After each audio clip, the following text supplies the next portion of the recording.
TV 24 news ವಾಹಿನಿಗೆ ಸ್ವಾಗತ. ರಾಜ್ಯದ ಕಾಂಗ್ರೆಸ್ ಸರ್ಕಾರವು ಸಚಿವ ಸಂಪುಟದಲ್ಲಿ ದ್ವೇಷ ಭಾಷಣ ಮತ್ತು ದ್ವೇಷ ಅಪರಾಧ ನಿಯಂತ್ರಣ ವಿಧೇಯಕ ಅಂಗೀಕರಿಸಿರುವುದಕ್ಕೆ ಶ್ರೀರಾಮ ಸೇನೆಯ ಸಂಸ್ಥಾಪಕ ಅಧ್ಯಕ್ಷ ಪ್ರಮೋದ್ ಮುತಾಲಿಕ್ ಅವರು ತೀವ್ರ ಆಕ್ರೋಶ ವ್ಯಕ್ತಪಡಿಸಿ, ರಾಜ್ಯದ ಕಾಂಗ್ರೆಸ್ ಸರ್ಕಾರ ಹಿಂದೂಗಳನ್ನ, ಹಿಂದೂ ಸಂಘಟನೆ ಹಾಗೂ ಹಿಂದೂ ಮುಖಂಡರನ್ನ ಹಾಗೂ ಹಿಂದೂ ವಿಚಾರಧಾರೆಗಳನ್ನ ಹತ್ಯೆಗಳು ನಡೆಸಿರುವ ಷಡ್ಯಂತ್ರ ಅಂತ ಆರೋಪಿಸಿದರು.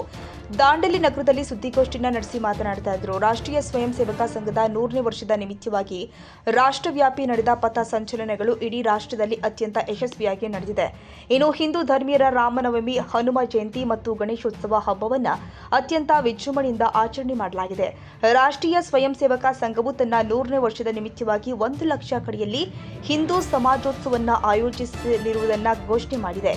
ಈ ಮೂಲಕವಾಗಿ ಇಂದು ವಿಚಾರಧಾರೆಗಳನ್ನ, ಹಿಂದೂ ಧರ್ಮ ಬಾಂಧವರನ್ನ ಒಂದುಗೂಡಿಸುವ ನಿಟ್ಟಿನಲ್ಲಿ ಯಶಸ್ವಿಯಾಗುತ್ತಿರುವುದನ್ನು ಸಹಿಸಲಾಗಿದೆ. ರಾಜ್ಯದ ಕಾಂಗ್ರೆಸ್ ಸರ್ಕಾರ ಇದಕ್ಕೆ ತಡೆಯೊಡ್ಡುವ ನಿಟ್ಟಿನಲ್ಲಿ ಮಾಡ್ತಾ ಇರುವ ಕುತಂತ್ರವೇ ಈ ವಿಧೇಯಕ ಎಂದಿದ್ದಾರೆ. ಇಲ್ಲಿಯ ತನಕ ಹಿಂದೂ ವಿರೋಧಿ ಕಾನೂನು ಕಾಯ್ದೆಗಳನ್ನು ಜಾರಿಗೆ ಮಾಡುವುದು ಕಾಂಗ್ರೆಸ್ ಸರ್ಕಾರದ ಸಾಧನೆಯಾಗಿದೆ. ರಾಜ್ಯದ ಕಾಂಗ್ರೆಸ್ ಸರ್ಕಾರ ವ್ಯವಸ್ಥಿತವಾಗಿ ಮುಸಲ್ಮಾನರ ತುಷ್ಟೀಕರಣಕ್ಕಾಗಿ ಸಿದ್ಧಪಡಿಸಲಾದ ದ್ವೇಷ ಭಾಷಣ ಮತ್ತು ದ್ವೇಷ ಅಪರಾಧ ನಿಯಂತ್ರಣ ವಿಧೇಯಕ ಮಸೂದೆಯಾಗಿದೆ ಎಂದಿದ್ದಾರೆ. ಹುಬ್ಬಳ್ಳಿಯಲ್ಲಿ ನಡೆದ ಗಲಭೆಯಲ್ಲಿ ಪೊಲೀಸ್ ಠಾಣೆಯನ್ನ ಸುಟ್ಟು ಹಾಕಲಾಯಿತು. ಪೊಲೀಸರ ಜೀಪನ್ನ ಪಲ್ಟಿ ಮಾಡಲಾಯಿತು. ಪೊಲೀಸರ ಮೇಲೆ ಕಲ್ಲೆಸೆದು ಅವರನ್ನ ಓಡಿಸಲಾಯಿತು. ಪೊಲೀಸರ ಮೇಲೆ ಹಲ್ಲೆ ಮಾಡಲಾಯಿತು. ಈ ಎಲ್ಲಾ ಕೃತ್ಯವನ್ನು ಎಸಗಿದ ಮುಸ್ಲಿಂ ಗೂಂಡಾಗಳ 173 ಪ್ರಕರಣವನ್ನ ರಾಜ್ಯ ಸರ್ಕಾರ ವಾಪಸ್ ಪಡೆದುಕೊಳ್ಳುವ ಮೂಲಕ ಓಲೈಕೆ ರಾಜಕಾರಣ ಮಾಡ್ತಾ ಇದೆ ಅಂತ ಮುತಾಲಿಕ್ ತೀವ್ರ ಆಕ್ರೋಶ ವ್ಯಕ್ತಪಡಿಸಿದರು. ಕ್ರೈಸ್ತ ಮಿಷನರಿ ಶಾಲೆಗಳಲ್ಲಿ ಕ್ರಿಸ್ಮಸ್ ನಿಮಿತ್ತವಾಗಿ ತಮ್ಮ ಸಂಸ್ಥೆಗಳ ಮೂಲಕ ನಡೆಸುವ ಶಾಲೆಗಳಿಗೆ 10 ದಿನಗಳ ರಜೆ ಕೊಡುವುದನ್ನು ನಾವು ವಿರೋಧಿಸುತ್ತೇವೆ. ಎಲ್ಲಾ ಧರ್ಮಗಳ ಹಬ್ಬ ಹರಿದಿನಗಳಂತೆ ರಜೆ ಕೊಡುವ ನಿಯಮವನ್ನ ರೂಪಿಸಬೇಕು. ಇಲ್ಲದೆ ಹೋದಲ್ಲಿ ರಾಜ್ಯದ ಎಲ್ಲಾ ಕ್ಷೇತ್ರದ ಶಿಕ್ಷಣಾಧಿಕಾರಿಗಳು ಮತ್ತು ಸಾರ್ವಜನಿಕ ಶಿಕ್ಷಣ ಇಲಾಖೆ ಉಪನಿರ್ದೇಶಕರ ಕಾರ್ಯಾಲಯದ ಮುಂಭಾಗ ಶ್ರೀರಾಮ ಸೇನೆಯು ಪ್ರತಿಭಟನೆಯನ್ನು ಹಮ್ಮಿಕೊಳ್ಳಲಿದೆ ಎಂದು ಎಚ್ಚರಿಕೆಯನ್ನ ಕೊಟ್ಟಿದ್ದರು. ರಾಜ್ಯ ಸರ್ಕಾರವು ದ್ವೇಷ ಭಾಷಣ ಮತ್ತು ದ್ವೇಷ ಅಪರಾಧ ನಿಯಂತ್ರಣ ವಿಧೇಯಕವನ್ನು ಹಿಂಪಡೆಯಬೇಕು ಅಂತ ಆಗ್ರಹ ಮಾಡಿದರು. ಇತ್ತೀಚೆಗೆ ಬೆಳಗಾವಿಯ ಅಧಿವೇಶನದಲ್ಲಿ ದ್ವೇಷ ಭಾಷಣದ ಕುರಿತು, ದ್ವೇಷ ಪ್ರಕರಣದ ಕುರಿತು ಒಂದು ಕಾನೂನನ್ನು ರಚನೆ ಮಾಡಿದರು. ಅದನ್ನು ಖಂಡಿಸ್ತಾ ಇದ್ದೀವಿ, ವಿರೋಧಿಸ್ತಾ ಇದ್ದೀವಿ. ಈಗಾಗಲೇ ದ್ವೇಷ ಅಥವಾ ಇನ್ಯಾವುದೇ ಪ್ರಕರಣದ ಸಂಬಂಧಪಟ್ಟ ಹಾಗೆ ಸಂವಿಧಾನ ಆಗಲಿ ಕಾನೂನಿನಲ್ಲಿ ಶಿಕ್ಷೆಗೆ ಒಳಗಾಡುವಂಥ ಕಾನೂನುಗಳು ಇದ್ದಾವೆ. ಸೊ ಹೊಸ ಕಾನೂನು ಹೆದರಿಸುವಂಥ ದೃಷ್ಟಿಯಿಂದ ಹಿಂದೂ ಸಂಘಟನೆಗಳನ್ನು, ಹಿಂದುತ್ವವನ್ನು, ವಿಚಾರಧಾರೆಯನ್ನು ಹೆದರಿಸುವಂಥ, ಹತ್ತಿಕ್ಕುವಂಥ ಪ್ರಯತ್ನ ಇವತ್ತು ಕಾಂಗ್ರೆಸ್ ಸರ್ಕಾರ ಮಾಡ್ತಾ ಇದೆ. ಇತ್ತೀಚೆಗೆ ಒಂದು ಬಹಳ ದೊಡ್ಡ ಅಲೆ ಎದ್ದಿದೆ ಇಡೀ ದೇಶದಲ್ಲಿ. ಒಂದು RSSನ 100ನೇ ವರ್ಷದ ಪಥಸಂಚಲನಗಳು ಇಡೀ ದೇಶದಲ್ಲಿ ಅತ್ಯಂತ ಯಶಸ್ವಿಯಾಗಿದೆ. ಸಾವಿರಾರು ಸಂಖ್ಯೆಯಲ್ಲಿ ಯುವಕರು ಈ ಪಥಸಂಚಲನದಲ್ಲಿ ಭಾಗವಹಿಸಿದ್ದಾರೆ. ಇನ್ನು ಎರಡನೇದು ನಮ್ಮ ಉತ್ಸವಗಳು, ರಾಮನವಮಿ, ಹನುಮ ಜಯಂತಿ, ಗಣೇಶೋತ್ಸವ. ಈ ಕಾರ್ಯಕ್ರಮದಲ್ಲೂ ಕೂಡ ಲಕ್ಷಗಟ್ಟಲೆ ಜನ ಸೇರಿದ್ದಾರೆ. RSS 100ನೇ ವರ್ಷದ ನಿಮಿತ್ತ ಇಡೀ ದೇಶದಲ್ಲಿ 1 ಲಕ್ಷ ಕಡೆಗೆ ಹಿಂದೂ ಸಮಾಜೋತ್ಸವ ಮಾಡೋದನ್ನು ಡಿಕ್ಲೇರ್ ಮಾಡಿದ್ದಾರೆ. ಹೀಗೆ ಹಿಂದುತ್ವದ ವಿಚಾರಧಾರೆ, ಹಿಂದೂಗಳನ್ನು ಒಗ್ಗೂಡಿಸುವಂಥ ಪ್ರಯತ್ನ ಯಶಸ್ವಿ ಆಗ್ತಾ ಇದೆ. ಸೊ ಇದಕ್ಕೆಲ್ಲಾದರೂ ಒಂದು ತಡೆ ಒಡ್ಡಬೇಕು ಅನ್ನುವಂಥದ್ದೇ ಕಾಂಗ್ರೆಸ್ಸಿನ ಕುತಂತ್ರ, ಇದು ಕುಬುದ್ಧಿ ಇದು. ಸೊ ಇಲ್ಲಿ ತನಕ ಕಾಂಗ್ರೆಸ್ ಮಾಡಿದ್ದೇ ಹಿಂದೂ ವಿರೋಧಿಯ ಕಾನೂನುಗಳನ್ನೇ ಮಾಡ್ತಾ ಬಂದಿದ್ದಾರೆ. ಸೊ ನಾನು ಹೇಳೋದು, ಈ ದ್ವೇಷ ಭಾಷಣದ ಕುರಿತು ಏನು ಒಂದು ನಿಷೇಧದ ತಡೆ ಒಡ್ಡುವಂಥ ಕಾನೂನು ರಚನೆ ಮಾಡಿದ್ದಾರೆ, ಅನಾವಶ್ಯಕ ಇದು. ಮತ್ತು ಅದರ ವ್ಯಾಖ್ಯಾನ, ಈಗ ದ್ವೇಷ ಅಂದರೆ ಏನು, ಅದರ ಸರಿಯಾದ ವ್ಯಾಖ್ಯಾನ ಇಲ್ಲಿವರೆಗೆ ಕೊಟ್ಟಿಲ್ಲ. ಈಗ ಉದಾಹರಣೆಗೆ ಗೋಹತ್ಯಾ ನಿಷೇಧ ಕಾಯ್ದೆ ಇದೆ. ಗೋಹತ್ಯಾ ನಿಷೇಧ ಕಾಯ್ದೆ ಇದ್ದಾಗಲೂ ಕೂಡ ಗೋಹತ್ಯೆ ಆಗ್ತಾ ಇದೆ, ಗೋಕಳ್ತನ ಆಗ್ತಾ ಇದೆ, ಗೋಮಾಂಸ ಸಪ್ಲೈ ಆಗ್ತಾ ಇದೆ. ಸೊ ಇದನ್ನು ನಾವು ಹಿಂದೂ ಸಂಘಟಕರ ವಿರೋಧ ಮಾಡಿದರೆ ಹಾಗಾದ್ರೆ ಇದು ದ್ವೇಷ ಆಗತ್ತಾ? ಲವ್ ಜಿಹಾದ್ ಅನ್ನುವಂಥ ಬಹಳ ದೊಡ್ಡ ಒಂದು ಷಡ್ಯಂತ್ರ ನಡೀತಾ ಇದೆ, ಇಡೀ ಜಗತ್ತಿನಲ್ಲಿ ನಡೀತಾ ಇದೆ. ಸೊ ನಮ್ಮ ಹಿಂದೂ ಹುಡುಗಿಯರ ರಕ್ಷಣೆ ಮಾಡುವಂತಹದ್ದು ಮಾಡಿದರೆ ಇದು ದ್ವೇಷ ಆಗತ್ತಾ? ಇನ್ನು ಮತಾಂತರ ಪ್ರಕ್ರಿಯೆ ನಿರಂತರವಾಗಿ ನಡೀತಾ ಇದೆ. ಆ ಮತಾಂತರ ಪ್ರಕ್ರಿಯೆಯನ್ನು ತಡೆದರೆ ಇದು ದ್ವೇಷ ಆಗತ್ತೆ. ಹಾಗಾದ್ರೆ ಸೊ ಯಾವುದು ದ್ವೇಷ ಅನ್ನುವಂಥದ್ದನ್ನು ಸ್ಪಷ್ಟವಾಗಿ ಹೇಳಿಲ್ಲ. ಮತ್ತು ಇದು ವ್ಯವಸ್ಥಿತವಾಗಿ ಹಿಂದೂ ಸಂಘಟನೆಗಳ ನಾಯಕರ ಧ್ವನಿಯನ್ನ ಹತ್ತಿಕ್ಕುವಂಥದ್ದೇ ನಿಶ್ಚಿತವಾಗಿ ಹೇಳ್ತಾ ಇದ್ದೀನಿ. ಈಗ ಮುಸ್ಲಿಮರು ಪ್ರತಿನಿತ್ಯ ಬೆಳಗ್ಗೆ 4:30, 5:30 ಪ್ರತಿನಿತ್ಯ ಅಲ್ಲಾ ಒಬ್ಬನೇ ದೇವರು, ನಾವು ಅಲ್ಲಾಹ್ ಮಾತ್ರ ಪೂಜೆ ಮಾಡ್ತೀವಿ. ಇದು ದ್ವೇಷ ಅಲ್ಲ. ಇದು ಈ ದೇಶದಲ್ಲಿ ನಾವು ಎಲ್ಲ ದೇವರನ್ನೂ ಪೂಜೆ ಮಾಡ್ತೀವಿ. ಸೊ ಅವರು ನಮ್ಮ ವಿರುದ್ಧನೇ ಮಾತಾಡ್ತಾ ಇದ್ದಾರೆ.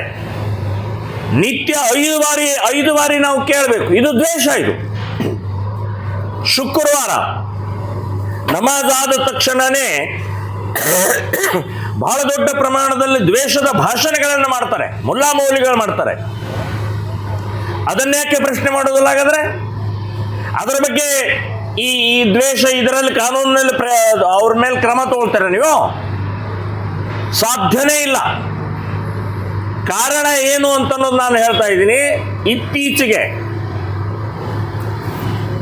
ಹುಬ್ಬಳ್ಳಿಯಲ್ಲಿ ನಡೆದಂಥ ಗಲಭೆಯಲ್ಲಿ ಪೊಲೀಸ್ ಸ್ಟೇಷನ್ ಸುಟ್ಟಾಕಿದ್ರು, ಜೀಪನ್ನು ಉಲ್ಟಾ ಮಾಡಿದ್ರು, ಪೊಲೀಸರನ್ನು ಕಲ್ಲೆಸೆದು ಓಡಿಸಿದ್ರು, ಪೊಲೀಸರ ಮೇಲೆ ಹಲ್ಲೆ ಮಾಡಿದ್ರು. ಅಂಥ ಗುಂಡಾ ಮುಸ್ಲಿಮರ 173 ಕೇಸನ್ನ ವಾಪಸ್ ತಗೊಳುತ್ತೆ. ಇದು ದ್ವೇಷ ಅಲ್ಲದೆ ಇನ್ನೇನದು?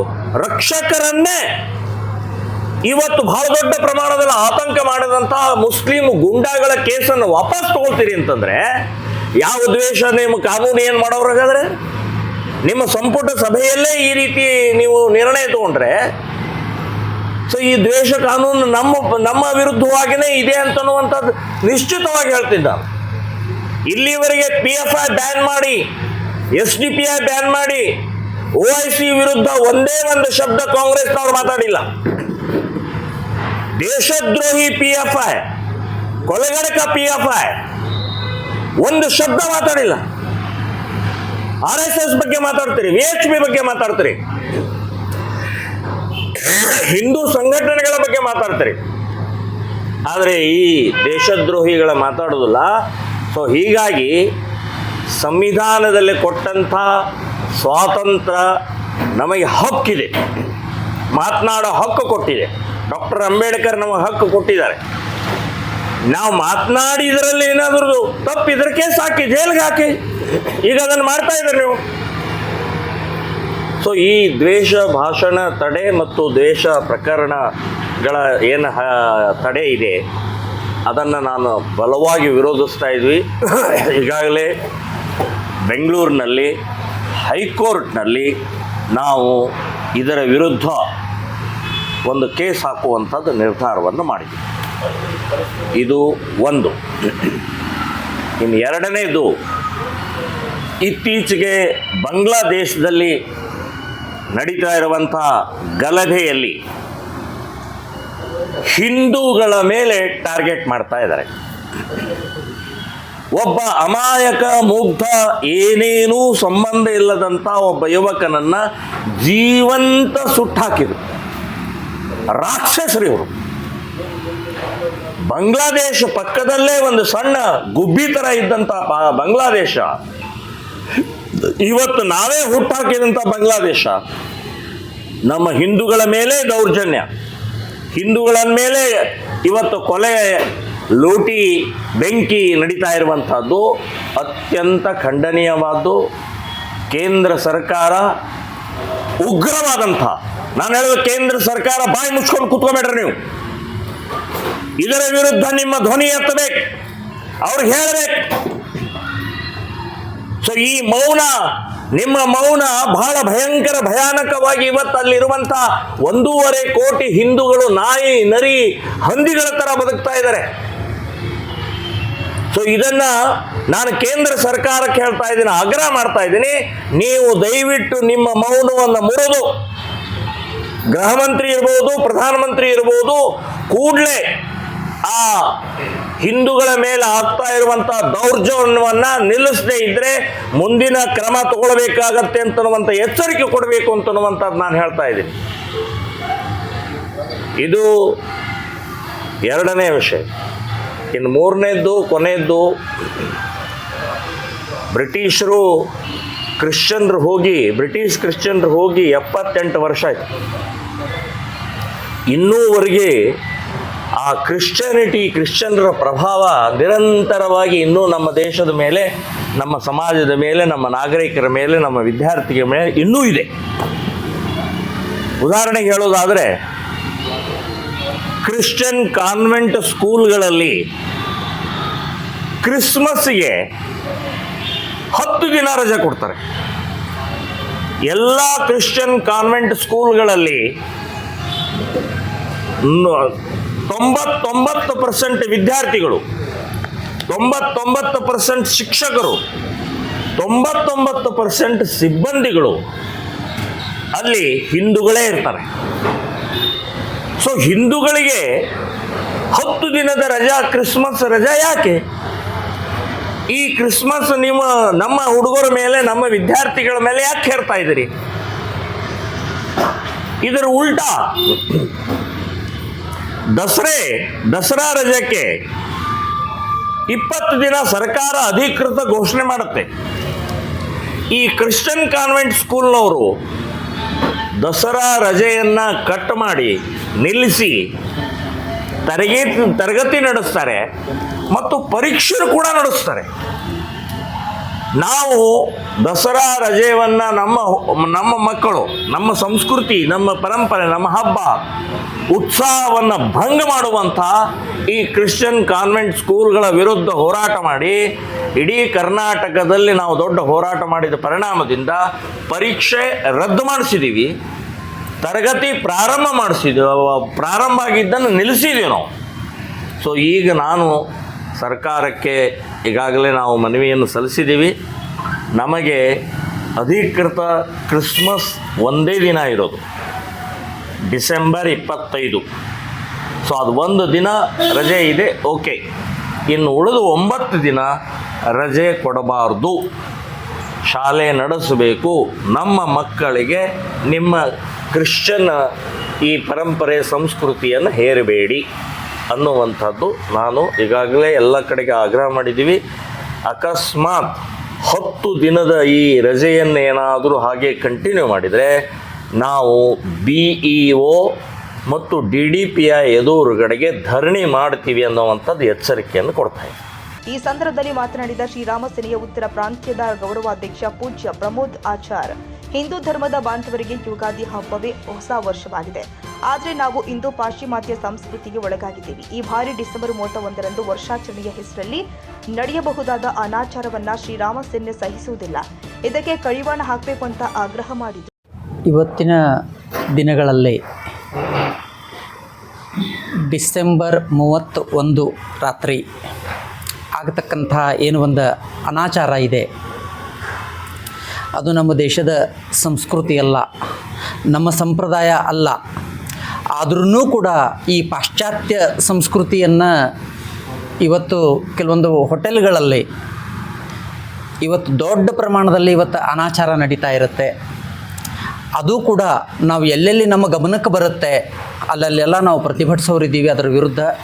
ಅದು ನಡೀಬಾರ್ದು. ಅದು ನಮ್ಮ ದೇಶದ ಸಂಸ್ಕೃತಿ ಅಲ್ಲ, ಅದು ನಮ್ಮ ಸಂಪ್ರದಾಯ ಅಲ್ಲ. ನಮ್ಮ ಸಂಪ್ರದಾಯ, ನಮ್ಮ ಸಂಸ್ಕೃತಿ ಏನೇ ಇದ್ರೂ ಕೂಡ ನಮಗೆ ಯುಗಾದಿ, ಹೊಸ ವರ್ಷ ಯುಗಾದಿ, ನಮಗದು ಯುಗದ ಆದಿ, ಸೃಷ್ಟಿಕರ್ತ ಬ್ರಹ್ಮನಿಂದ ಸಮಸ್ತ ಸೃಷ್ಟಿಯ ರಚನೆಯಾದ ಆ ದಿನವನ್ನು ನಾವು ಯುಗಾದಿ, ನಮ್ಮದು ಹೊಸ ವರ್ಷ ಅಂತ ನಾವು ಆಚರಿಸ್ತೇವೆ. ನಾವಷ್ಟೇ ಅಲ್ಲ, ಇಡೀ ಪ್ರಕೃತಿ ಹೊತ್ತು ಹೊಸ ಒಂದು ಹುರುಪು, ಹೊಸ ಒಂದು ನಲಿವಿನಿಂದ ಇಡೀ ಪ್ರಕೃತಿ, ಇಡೀ ಗಿಡ ಮರಗಳು ಸಹಿತ ಅದನ್ನು ಆಚರಣೆ ಮಾಡ್ತಾವೆ. ಅವತ್ತು ಇದು ನಮ್ಮ ಹೊಸ ವರ್ಷ ಅಂಥೇಳಿ, ಅದು ನಮ್ಮ ಹಿಂದೂ ಸಂಪ್ರದಾಯದ ಹೊಸ ವರ್ಷ ಹೊರತು ಈ ಡಿಸೆಂಬರ್ 1 ಡಿಸೆಂಬರ್ 31 ಅಲ್ಲ.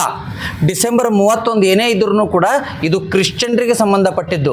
ಆದರೆ ಇವತ್ತು ಅದನ್ನು ಯುವ ಪೀಳಿಗೆ ಇವತ್ತು ಈ ಡಿಸೆಂಬರ್ 31ನೇ ತಾರೀಕು ರಾತ್ರಿ ಈ ಬೇರೆ ಬೇರೆ ಕಡೆಯಿಂದ ಓದಲಿಕ್ಕೆ ಪಿ ಜಿಗಳಲ್ಲಿರ್ತಕ್ಕಂಥವ್ರು, ಹಾಸ್ಟೆಲ್ಗಳಲ್ಲಿರ್ತಕ್ಕಂಥವ್ರು, ಕೆಲವೊಂದು ಭಾಳ ಓದಿ ಇರತಕ್ಕಂಥ ಈ ಜನಗಳು ಇವತ್ತು ಅವತ್ತು ಒಂದು ದಿನ ಅನಾಚಾರ ಮಾಡ್ತಾರೆ. ಅನಾಚಾರದ ಪರಿಣಾಮ ಇವತ್ತು ಆಕ್ಸಿಡೆಂಟ್ಗಳಾಗ್ತಾ ಇದ್ದಾವೆ. ಇದೆಲ್ಲವೂ ಸರ್ಕಾರಕ್ಕೆ ಗೊತ್ತಿದ್ರೂ ಕೂಡ ಸರ್ಕಾರ ಇದರ ಬಗ್ಗೆ ಯಾವುದೇ ಕ್ರಮವನ್ನು ತಗೊಳ್ಳದೆ ಇಲ್ಲ ಸಲ್ಲದ ಆರೋಪಗಳನ್ನು ಹಿಂದೂ ಸಂಘಟನೆಗಳ ಮೇಲೆ ಹಾಕಿ, ಉದಾಹರಣೆ ಈಗ ದ್ವೇಷ ಭಾಷಣದ ಹಿನ್ನೆಲೆಯಲ್ಲಿ ನಮ್ಮ ಸಾಹೇಬ್ರು ಹೇಳಿದರು, ಅಂಥ ಕಾನೂನುಗಳನ್ನು ತಂದು ನಮ್ಮ ಬಾಯಿ ಮುಚ್ಚುವಂಥ ಕೆಲಸ ಇವತ್ತಿನ ಈ ಸರ್ಕಾರ ಮಾಡ್ತಾ ಇದೆ. ಹಾಗಾದರೆ ನಮ್ಮ ಜನನೇ ಇವತ್ತು ಲವ್ ಜಿಹಾದಕ್ಕೆ ಬಲಿಯಾಗ್ತಾ ಇದ್ದಾರೆ. ಮಾತಾಡಬಾರ್ದಾ ಅದ್ರ ವಿರುದ್ಧ? ನಮ್ಮವರೇ ಇವತ್ತು ಮುಗ್ಧ ಜನರನ್ನೇ ಇವತ್ತು ಕ್ರಿಶ್ಚಿಯನ್ರು ಇವತ್ತು ಮತಾಂತರ ಮಾಡ್ತಾ ಇದ್ದಾರೆ. ಮಾತಾಡಬಾರ್ದಾ? ಇಲ್ಲ. ನಮ್ಮ ಈ ಏನು ಒಂದು ಸಂವಿಧಾನದ ಹಿನ್ನೆಲೆಯಲ್ಲಿ ನಮಗೇನು ಒಂದು ವಾಕ್ ಸ್ವಾತಂತ್ರ್ಯದ ಹಕ್ಕಿದೆ, ಅದನ್ನು ನಾವು ಹೇಳಲೇಬೇಕು. ನಮ್ಮ ಸಮಾಜದ ರಕ್ಷಣೆಗೋಸ್ಕರ ಸದೈವ ನಾವು ನಮ್ಮ ಸಂಘಟನೆ ಎಲ್ಲ ಹಿಂದೂ ಸಂಘಟನೆಗಳು ನಾವು ಬದ್ಧ ಇದ್ದೀವಿ. ನಮ್ಮಲ್ಲಿ ಯಾವುದೇ ರೀತಿಯಿಂದ ಜಾತಿ ಭೇದ ಇಲ್ಲ, ಎಲ್ಲರನ್ನೂ ಕೂಡಿಸ್ಕೊಂಡು ನಾವು ಹೋಗ್ತಾ ಇದ್ದೀವಿ. ಉದಾಹರಣೆ ಹೇಳ್ತೀನಿ, ಇವತ್ತಿನ ಬಾಂಗ್ಲಾದಲ್ಲಿ ಆ ಹುಡುಗನ ಮೇಲೆ ದೌರ್ಜನ್ಯ ಆಯಿತು. ದೀಪು ದಾಸ್ ಅನ್ನುವಂತಹ ವ್ಯಕ್ತಿಯ ಮೇಲೆ, ಆ ವ್ಯಕ್ತಿ ದಲಿತ ಸಮಾಜದವನೇ ಇದ್ದ. ಆ ಹುಡುಗ ಮಾಡಿದ್ದ ತಪ್ಪಾದರೂ ಏನು ಅಂದರೆ ಒಂದೇ ಒಂದು ಟ್ವೀಟ್ ಕೊಟ್ಟಿದ್ದು, ಅದು ಏನು ಅಂತಂದರೆ, ದೇವನೊಬ್ಬ ನಾಮಗಳು ಹಲವು, ಎಲ್ಲ ಸಂಪ್ರದಾಯಗಳಿಗೆ ದೇವರು ಒಬ್ಬನೇ ಇದ್ದಾನೆ, ಅವನನ್ನು ಎಲ್ಲರೂ ಬೇರೆ ಬೇರೆ ಹೆಸರುಗಳಿಂದ ನಾವು ಪೂಜಿಸ್ತೇವೆ, ಇರೋ ದೇವರು ಒಬ್ಬನೇ ಅಂತ ಆ ವ್ಯಕ್ತಿ ಹೇಳಿದ ಇದು ಅವರಿಗೆ ಇವತ್ತು ದೊಡ್ಡ ತಪ್ಪಾಗಿ ಕಂಡು ಬಂತಿದ್ದು. ಇದನ್ನೇ ನಮ್ಮ ಬಸವಣ್ಣನವರು ಇಲ್ಲಿ ಕರ್ನಾಟಕದಲ್ಲಿ ಹೇಳಿದ್ದು, ದೇವನೊಬ್ಬ ನಾಮ ಹಲವು ಅಂತೇಳಿ. ಆದರೆ ಇವತ್ತು ಅವನಿಗೆ ಅಟ್ಟಾಡಿಸಿ ಹೊಡೆದು ಅವನಿಗೆ ಜೀವಂತ ಸುಟ್ಟು ಹಾಕ್ತಾರೆ.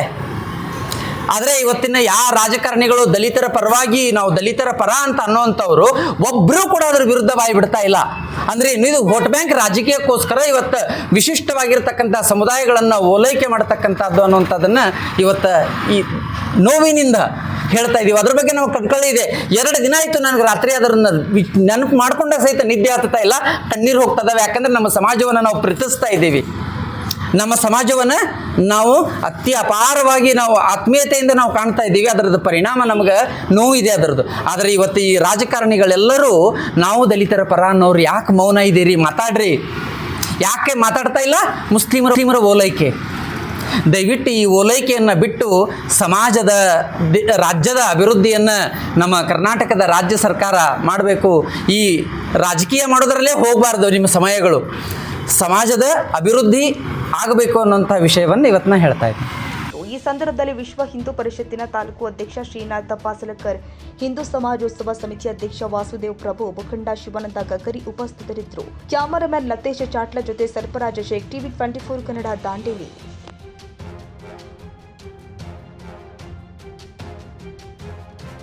ಕನ್ನಡಿಗರ ಮೆಚ್ಚಿನ ನಿಮ್ಮ ಟಿವಿ 24 ಕನ್ನಡ ನ್ಯೂಸ್ ವಾಹಿನಿ ಇದೀಗ ಟಿವಿಯಲ್ಲಿ ಲಭ್ಯ.